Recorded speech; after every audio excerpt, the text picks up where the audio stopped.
Hello everyone, welcome to Gyan Mimamsa. In today's video, we will discuss current affairs. This is our third video regarding current affairs और आज हम discuss करेंगे regarding 15th finance commission. एक हमने science and take का किया था, एक हमने फार्म लॉज पे किया था, तीसरा is for GS paper 3 economy में यूज होगा, GS paper 2 Indian constitution constitutional body में यूज होगा ये, प्लस प्रीलिम्स के लिए इंपॉर्टेंट है 15th फाइनेंस कमीशन। और अगर आपको कुछ क्वेरी है तो आप कमेंट बॉक्स में डाल सकते हैं and you can connect me through various links. जिन लिंक्स को मैं अपने डिस्क्रिप्शन बॉक्स में पोस्ट करूंगा। So let's start today's video. First 15th finance commission. सबसे पहले 15th फाइनेंस कमीशन के लिए हमें सबसे पहले जानना है कि फाइनेंस कमीशन होता क्या है। So finance commission is a constitutional body under article 280। Indian constitution के आर्टिकल 280 में मेंशन्ड है finance commission. Constituted every 5th year, हर 5वें साल प्रेसिडेंट कॉन्स्टिट्यूट करते हैं या as he may consider necessary, या जब उनको लगे कि जरूरत है। सो प्रेसिडेंट सब कॉन्स्टिट्यूट। सो सबसे इंपॉर्टेंट बात क्या है, it is constituted by president, not by prime minister और काउंसिल ऑफ मिनिस्टर और पार्लियामेंट। ठीक है, तो क्वेश्चन में पूछा जा सकता है। सो रिमेंबर दिस कि ये प्रेसिडेंट के द्वारा कॉन्स्टिट्यूट की जाती है। 5 मेंबर बॉडी, 1 + 4, एक chairman, 4 other members.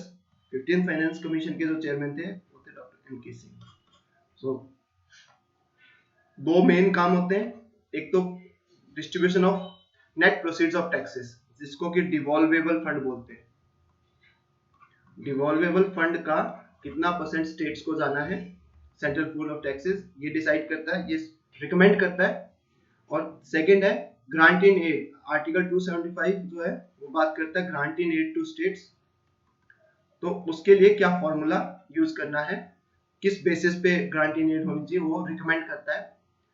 Even finance commission is a constitutional body, लेकिन इसके जो रिकमेंडेशन है वो मैंडेटरी नहीं होती। इसके प्रेसिडेंट मे और मे नॉट एक्सेप्ट ऑल और सम ऑफ देयर रिकमेंडेशन। बात करते हैं 15th फाइनेंस कमीशन की। 15th finance commission headed by mister NK. Singh. इन्होंने जो वैसे तो 2020 से लेके 2025 तक की इन्होंने रिपोर्ट देनी थी और 5 इयर्स रिकमेंडेशन देनी थी, लेकिन due to various situation including Covid, ठीक है, और जे.एंड.के बाइफर्केशन, इन्होंने जो फर्स्ट रिपोर्ट दी वो दी है 2020 और 2021 के लिए। नेक्स्ट रिपोर्ट इन्होंने सबमिट की है 9 नवंबर 2020 को और 2021 से 2026 के लिए, but this report hasn't been made public yet. इसको अभी तक पब्लिक नहीं किया गया क्योंकि ये अभी पार्लियामेंट में टेबल नहीं गई है। तो जो रिपोर्ट सबमिट की गई है वो फिर से प्रेसिडेंट को ही सबमिट की गई है, और प्रेसिडेंट जो पार्लियामेंट के सेशन में उसको रिपोर्ट को टेबल करेंगे, उसकी रिपोर्ट को लाएंगे और उसके बाद उसके ऊपर डिस्कशन होगा and after that it will be made public. तो तब तक हमें सिर्फ और सिर्फ जो जितना पता है 2020 2021 की रिकमेंडेशन है उसको हम पढ़ेंगे अभी। 15th फाइनेंस कमीशन है, इट वाज कॉन्स्टिट्यूटेड इन नवंबर 2017। ठीक है, और किसने कौन कॉन्स्टिट्यूट करता है, by the president of India. ठीक है, 15th फाइनेंस कमीशन ने। अब बताइए इसकी रिकमेंडेशन, सबसे इंपॉर्टेंट रिकमेंडेशन इज जो सेंट्रल डिवॉल्वेबल पूल होता है। सेंट्रल डिवॉल्वेबल पूल मतलब होता है जो यूनियन शेयर ऑफ टैक्सेस होता है, टैक्सेस, उसका कितना परसेंट है वो स्टेट्स को डिवॉल्व करेंगे। तो जो 14th फाइनेंस कमीशन था उसने किया था 42% रिकमेंड और गवर्नमेंट ने 40% दे भी दिया था। 15th finance commission has recommended 41%। ठीक है, इसके पीछे रीजन जो कम हुआ, इसके पीछे रीजन क्या है कि जो 1% कम हुआ है क्योंकि सिर्फ ये स्टेट्स को जाता है और अभी जम्मू एंड कश्मीर और लद्दाख 2 यूनियन टेरिटरीज बन गई है, तो इनका एक्स्ट्रा बर्डन जो वो सेंट्रल गवर्नमेंट के ऊपर है। सो दैट्स व्हाई उन्होंने क्या किया, 1% जो है डिवॉल्वेबल फंड का कम कर दिया, that is they will devolve 41% of the central divisible pool to the states. ठीक है, तो क्या प्रिंसिपल्स क्या है, तो इस बार 15th फाइनेंस कमीशन ने 3 मेजर क्राइटेरिया और 6 माइनर क्राइटेरिया लिए हैं टू डिवॉल्व। पहला क्राइटेरिया नीड बेस्ड, मतलब कि जरूरत के हिसाब से, स्टेट्स की जरूरत ज्यादा है तो कहते हैं हमें ज्यादा चाहिए। सेकंड है इक्विटी बेस्ड। इक्विटी बेस्ड का मतलब क्या है, अगर मान लीजिए एक स्टेट एक्स है और एक स्टेट वाई है, एक्स स्टेट बहुत अच्छा परफॉर्म नहीं कर रहा, वाई बहुत अच्छा परफॉर्म कर रहा है, तो इसको x को y के एट पार लाना है, राइट। क्योंकि ऐसा नहीं हो सकता कि सीधी सी बात अगर देखें तो जो स्टेट्स हैं दे आर लाइक चिल्ड्रन, ठीक है। और अगर घर में एक बच्चा है वो अगर थोड़ा कमजोर है तो ऐसा तो नहीं है कि आप उसको एक्स्ट्रा ध्यान नहीं देंगे। इन जनरल भी आप देखते हैं तो पेरेंट्स क्या थोड़ा एक्स्ट्रा ध्यान देंगे ताकि इसको भी थोड़ा ऊपर उठाया जा सके। So that's it. इसी तरह जो स्टेट है एक्स एंड वाई, मान लीजिए एक्स थोड़ा कमजोर है तो सेंटर का बच्चा है, इसको एक्स को थोड़ा एक्स्ट्रा वो देंगे, पैसे देंगे ताकि वो अपने आप को इम्प्रूव कर सके। Third is performance based. अब क्या है, कुछ परफॉर्मेंस क्राइटेरिया रखे थे और अब ऐसा भी है कि अगर ये वाई जो बच्चा है ये बहुत अच्छा काम करेगा और इसे रिवार्ड नहीं मिलेगा तो ये अच्छा काम करना छोड़ देगा। तो टू कीप हिम मोटिवेटेड, तो इस बच्चे को मोटिवेटेड रखना है और इस बच्चे को आगे बढ़ाना है। तो इस बच्चे को आगे बढ़ाने के लिए इक्विटी बेस्ड और इस बच्चे को मोटिवेटेड रखने के लिए परफॉर्मेंस बेस्ड। और नीड बेस्ड, दोनों को जरूरत है, खाना दोनों को चाहिए, तो खाना खाने के लिए जो चाहिए उतना देना ही देना है, राइट। तो जो दोनों बच्चों को मिलेगा मीन्स की जो सभी स्टेट्स को मिलेगा need based, that is population, area and forest. अब ज्यादा पॉपुलेशन है तो ज्यादा चाहिए पैसे, एरिया बड़ा है तो ज्यादा मेंटेनेंस के लिए पैसे चाहिए, और फॉरेस्ट एंड इक्वालिटी अगर बेटर है तो उसको मेंटेन करने के लिए ज्यादा पैसे चाहिए सस्टेनेबल डेवलपमेंट के लिए।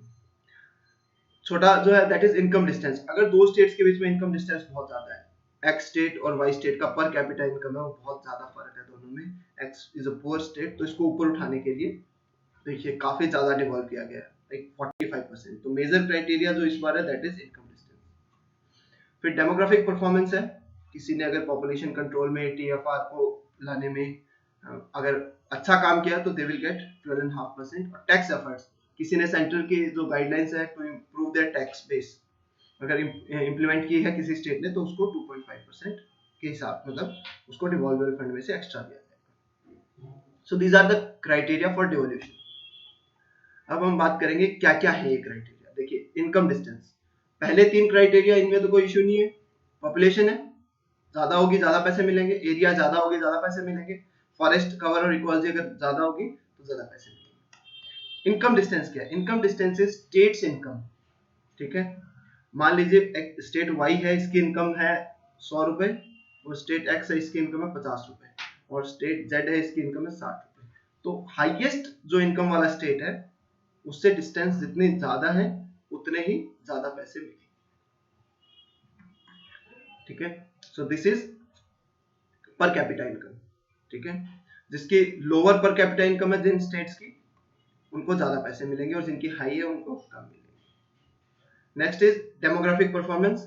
डेमोग्राफिक परफॉर्मेंस में क्या है कि total fertility rate etch state, अगर टीएफआर किसी ने कम किया है 1971 की पॉपुलेशन की अगर उससे हम कंपेयर करेंगे टीएफआर जिस भी स्टेट ने कम किया उनको ज्यादा पैसे मिलेंगे एज कंपेयर टू जिन्होंने टीएफआर कंट्रोल नहीं किया। इसके अलावा टैक्स एफर्ट्स, टैक्स एफर्ट्स में क्या है पिछले 3 साल में जीडीपी का कितना परसेंट, जो 3 साल का क्राइटेरिया दैट इज 14 to 17, इन 3 साल में जीडीपी का कितना परसेंट जो है वो टैक्स है इन द स्टेट, स्टेट की जीडीपी का, that will be counted as tax efforts. मतलब जितना अच्छा एफर्ट करेंगे उतना ही टैक्स टू जीडीपी रेशियो जो है वो ज्यादा होगा, और टैक्स टू जीडीपी रेशियो ज्यादा होगा तो उनको उस हिसाब से ज्यादा फंड्स मिलेंगे। दिस 2.5%, दिस इज 12.5% और दिस इज 45%, ठीक है। तो डिवॉल्वेबल क्राइटेरिया में इनकम डिस्टेंस का क्राइटेरिया सबसे ज्यादा था 45%, 12.5% डेमोग्राफिक परफॉर्मेंस और 2.5% टैक्स एफर्ट्स के लिए। इसके अलावा जैसे हमने फर्स्ट स्लाइड में बात की थी 15 फाइनेंस कमीशन या फाइनेंस कमीशन के दो काम होते हैं, एक तो डिवोल्यूशन और second is grants in need under article 275 of Indian constitution. तो अब हम बात करेंगे ग्रांट इन एड। तो 15 फाइनेंस कमीशन क्या करता है, ग्रांट्स इन एड भी देता है टू स्टेट, रिकमेंड करता है। तो इसके लिए क्या है 6 क्राइटेरिया 15 फाइनेंस कमीशन ने दिए हैं। पहला रेवेन्यू डेफिसिट ग्रांट्स के लिए, दूसरा दिया स्पेशल ग्रांट, तीसरा दिया सेक्टर स्पेसिफिक ग्रांट्स, चौथा दिया परफॉर्मेंस बेस्ड ग्रांट्स, पांचवा दिया ग्रांट्स फॉर लोकल बॉडीज, छठा दिया डिजास्टर रिस्क मैनेजमेंट के लिए। तो ये जो है ग्रांट इन एड है, एड का मतलब समझते सहायता, तो सेंटर की तरफ से इसको स्टेट को सहायता अलग अलग पर्पस के लिए अब हम देखते हैं रेवेन्यू डेफिसिट ग्रांट्स का मतलब क्या होता है। रेवेन्यू डेफिसिट ग्रांट्स है 14 स्टेट्स को मिलेगी, ठीक है। ये होता क्या है कि इवन मान लीजिए 100 रुपए की जरूरत थी स्टेट को, 40 रुपए खुद की उनकी इनकम है, और डेवोल्यूशन के बाद 50 रुपए डिवॉल्व कर दिया सेंट्रल गवर्नमेंट ने, जो हमने ऊपर पढ़ा। उसके बाद भी जो 10 रुपए की शॉर्टेज रह गई है, तो ये जो है that is given through revenue deficit grant. तो 14 स्टेट्स हैं, इनका नाम याद रखने की जरूरत नहीं है हमें। 14 स्टेट्स के लिए रिकमेंड किया है कमीशन ने। नेक्स्ट है स्पेशल ग्रांट। स्पेशल ग्रांट क्या है, मान लीजिए 100 रुपए की जरूरत थी, 40 रुपए खुद कमाया, 45 रुपीज सेंटर ने दिया, 10 रुपए दे दिए रेवेन्यू डेफिसिट ग्रांट से भी, फिर भी कितना 5 रुपए की शॉर्टेज रहेगी। तो ये किसके थ्रू दी जाएगी, स्पेशल ग्रांट। तो अकॉर्डिंग टू फाइनेंस कमीशन ये 3 स्टेट ऐसे हैं जिनके की ये और ये 3 चीजें देने के बाद भी उनके पास 5 रुपए या कुछ अमाउंट कम रह गया। So these are Karnataka, Mizoram and Telangana. नाम याद रख लीजिएगा, मे भी पूछ लें, कम चांस है बट स्टेट पीसीएस में पूछ लेते हैं, एसएससी एग्जाम, बैंक एग्जाम में पूछ लेते हैं। अगर आप इन स्टेट्स का पीसीएस दे रहे हैं तो जरूर पूछ लेते हैं। सो तो इसको बोलते हैं स्पेशल ग्रांट। ये ग्रांट जो है devolution plus revenue deficit grant, ये सब होने के बावजूद भी जिनके पास कमी रह गई, ये 3 स्टेट्स हैं कर्नाटका, मिजोरम, तेलंगाना, इनको दी जाती है, दी गई है इस बार। Next is grant in aid का नेक्स्ट पार्ट है सेक्टर स्पेसिफिक ग्रांट। तो कुछ स्पेसिफिक सेक्टर्स के लिए ग्रांट की वो रिकमेंडेशन की गई है बाय 15th फाइनेंस कमीशन। जो अभी तक रिपोर्ट आई है उसमें एक क्राइटेरिया दिया गया सिर्फ न्यूट्रिशन, बट उस रिपोर्ट में मेंशन्ड है ये 7 अलग क्राइटेरिया, जिनके ऊपर की जो फाइनल रिपोर्ट आ चुकी है, जिसको कि हमें अभी पब्लिक नहीं किया गया है, उसमें दिया जाएगा। ये क्राइटेरिया है health, pre primary education, judiciary, rural connectivity, railways, police training and housing. तो सोशल सेक्टर से लेके सिक्योरिटी और कनेक्टिविटी, सब चीजों पे अलग से ग्रांट दी गई है। और देखिए न्यूट्रिशन के लिए इन्होंने 2021 में रिकमेंड कर दिया कितना देना है। बाकियों की रिकमेंडेशन जो है फाइनल रिपोर्ट में, जो कि 2021 से 2026 के लिए आएगी, उसमें आएगा। Next is performance based grants. कुछ ऐसी हैं जो स्टेट्स कितना परफॉर्म कर रहे हैं उनके बेसिस पे ग्रांट्स दी गई है। पहले क्या थी, परफॉर्मेंस बेस्ड डेवोल्यूशन, अब है ये performance based grant. Performance based devolution के लिए 2 चीजें थी, डेमोग्राफी और टैक्स एफर्ट्स, ठीक है। परफॉर्मेंस बेस्ड ग्रांट्स में क्या है, अगर एग्रीकल्चर रिफॉर्म्स कितने अच्छे से लाए हैं या नहीं लाए।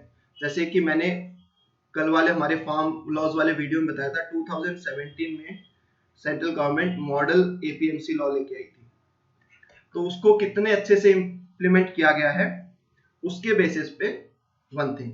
Second is development of aspirational districts and blocks. Aspirational district program है नीति आयोग का, याद रख लीजिएगा। तो ये जो है इस प्रोग्राम को कितना वो किया गया है, स्टेट्स के द्वारा इंप्लीमेंट किया गया है, उसके बेसिस पे। नेक्स्ट था power sector reforms. Power sector reforms में अगर आपको एक रिफॉर्म याद होगा, Uday, this is just an example, Ujjwal DISCOM assurance Yojana, ठीक है। ये किन स्टेट्स ने लगाया है, उदय के बारे में हम नेक्स्ट अपनी क्लासेस में पढ़ेंगे। नेक्स्ट है किसी अगर स्टेट ने अच्छा काम किया है ट्रेड को बढ़ाने के लिए, एक्सपोर्ट्स को बढ़ाने के लिए। नेक्स्ट है अगर किसी स्टेट ने एजुकेशन को अच्छे से इंप्लीमेंट किया है, या फिर किसी स्टेट ने टूरिज्म पे अच्छा काम किया है। So these are the 6 criteria जिनके बेस पे परफॉर्मेंस बेस्ड ग्रांट्स रिकमेंड की गई है 15th फाइनेंस कमीशन के द्वारा, ठीक है। और इनके लिए ग्रांट जो अब तक 2020 जो है रिपोर्ट उसमें नहीं आई है, जो 2021 से 26 के लिए रिपोर्ट आएगी, जो फाइनल रिपोर्ट, उसमें इसके लिए क्राइटेरिया और रिकमेंडेशन दी गई है। Next is 15th finance commission का जो पार्ट है, that is grant to local bodies. हम पढ़ चुके हैं revenue deficit grant, special grant, performance based grants, और एक और जो था that was sector specific grants, ठीक है, sector specific grants. So fifth is grants to local bodies. तो टोटल डिविजिबल पूल का 4.31% है वो लोकल बॉडीज को दिया जाएगा। रूरल लोकल बॉडीज को इसमें से 67.5% और अर्बन लोकल बॉडीज को 32.5% दिया जाएगा। 90,000 करोड़ ऑलमोस्ट टोटल अमाउंट है जो इनको दिया जाएगा। तो ये जो है वो डिवाइड होगी बेस्ड ऑन 2 चीजें, population and area. 90% based on population, 10% based on area. और ये पंचायत लेवल, ब्लॉक लेवल और डिस्ट्रिक्ट लेवल, जो पंचायती राज के 3 लेवल हैं, district, block, village, block sorry, और पंचायत विलेज लेवल, तीनों में दिया जाएगा। ठीक है, so this was grants to local bodies. हमें ज्यादा डाटा याद रखने की जरूरत नहीं है, बस ये 90 to 10%, 90 to 10 population and area, ये याद रखें। Last is disaster risk management के लिए ग्रांट। ठीक है, तो अभी देखिए national and state disaster management funds के सेटअप की बात करने की बात है। देखिए नेशनल डिजास्टर रिलीफ फंड है अभी, ठीक है, और स्टेट डिजास्टर रिलीफ फंड भी, एसडीआरएफ एनडीआरएफ एग्जिस्ट करता है, लेकिन ये क्या relief, there is a difference between relief and management. ठीक है, मैनेजमेंट क्या है, इसमें सब कुछ आ जाता है प्री डिजास्टर से लेके पोस्ट तक। ठीक है, और रिलीफ में क्या था, पोस्ट डिजास्टर, डिजास्टर होने के बाद रिलीफ कैसे दी जाए। मैनेजमेंट में क्या, डिजास्टर को मैनेज भी करना है, उससे पहले अगर उसको रोक सकें तो उसके लिए भी। तो इसमें क्या है, 75% सेंटर देगा, 25% स्टेट देगा अकॉर्डिंग टू द रिकमेंडेशन। और जो नॉर्थ ईस्टर्न स्टेट्स हैं और हिमालयन स्टेट्स हैं, इनके लिए 90 सेंटर और 10 स्टेट। जो ग्रांट है वो मिटिगेशन के लिए 20% और रिस्पॉन्स के लिए 80%। ठीक है, मान लीजिए 100 रुपए है तो 20 रुपए लगाएंगे मिटिगेशन के लिए और 80 रुपीज लगाएंगे रिस्पॉन्स के लिए। ये सिर्फ रिस्पॉन्स में जाता था सारा रिलीफ। ठीक है, सो ये this was all about 15 finance commission के रिकमेंडेशन टिल नाउ, जो कि 2020 और 2021 के लिए है। ठीक है, तो 2021 से 2026 के लिए उसके ऊपर हम जैसे ही रिपोर्ट टेबल होगी, पार्लियामेंट में पब्लिक होगी, हम नया वीडियो लेके आएंगे। Let's look at a few questions. Consider the following statements regarding 15th Finance Commission. 15th Finance Commission के बारे में कुछ statements हैं। The Commission has recommended setting up of state disaster relief fund. So ये statement is incorrect क्योंकि state disaster management fund की बात की गई है। The relief fund है that already exists. Next is the Commission was constituted by Prime Minister of India in 2017. नहीं, it was constituted by president, जैसा कि मैंने अपने फर्स्ट स्लाइड में बताया। Third is it has recommended to provide special grants to 3 states. बिल्कुल, कौन कौन से थे, कर्नाटका, मिजोरम और तेलंगाना, इन 3 स्टेट्स को स्पेशल ग्रांट दी गई है। तो this statement is correct. First 2 statements are incorrect. Which of the above statements is are incorrect. देखिए यहाँ पे लोग मार्क आते हैं, आपसे इनकरेक्ट पूछी गई है, आप अगर करेक्ट पूछ करेंगे तो आप इसमें 3 मार्क देंगे, आंसर 3 इज ओनली करेक्ट। ठीक है, बट इनकरेक्ट कौन कौन सी है, 1 and 2। ठीक है, तो आंसर इज बी, ये और ये स्टेटमेंट दोनों इनकरेक्ट है। नेक्स्ट क्वेश्चन देखते हैं। Consider the following statements regarding 15th finance commission. First, the commission has recommended that an aggregate share of 41% of the net proceeds of union taxes, जिसको कि हम डिविजिबल पूल बोलते हैं, should be devolved to states in the year 2021। Correct है statement, बिल्कुल। For the evaluation of demographic performance of the state, the population data of 2001 will be considered. नहीं, हमने ऊपर अगर आपने स्लाइड में ध्यान दिया होगा तो it was 1971.